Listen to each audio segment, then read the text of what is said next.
He's flown longer than I have. And speaking of, when I started on the ground, Casey was like one of those idols I looked up to when I started, by the way.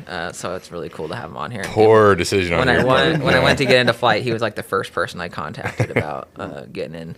But I think the biggest challenge that you face going from the ground to flying is logistics. Yeah, it's the same logistics. job for the most part. I mean, there's obviously a lot of new medical stuff with the critical care aspect, but you're doing, your scene calls especially. It's the same calls you've run 1,000 times on the ground. You're just in a helicopter trying to figure out. I mean, my first scene call, I put the limb leads on backwards because it felt just so new. Right. And so it's just all the logistical challenges of like, okay, now I have this patient for 3 hours. Oh, our sat phone's not working, and I need to figure out, how to talk to my medical director. Or, you just have to problem solve for a long time and really anticipate not just what you're going to do now, but what are you going to do for the next 3 hours, and what are you going to do for that patient that's going to benefit them not only the next few hours but the next few days. So I think that's the big.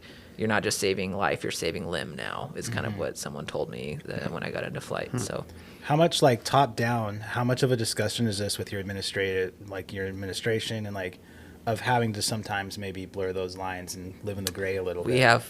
Where I work, we have full backing from our medical director. If you can justify what you need to get done, you can, within reason, obviously, you can do it. So we have full backing from our admin. Most of them have flown in the past. They understand kind of what's going on. So we definitely have, and I'm sure Casey can attest to that, because I think a lot of the good agencies are the same way, that we have full backing as long as we can justify what needs to be done. And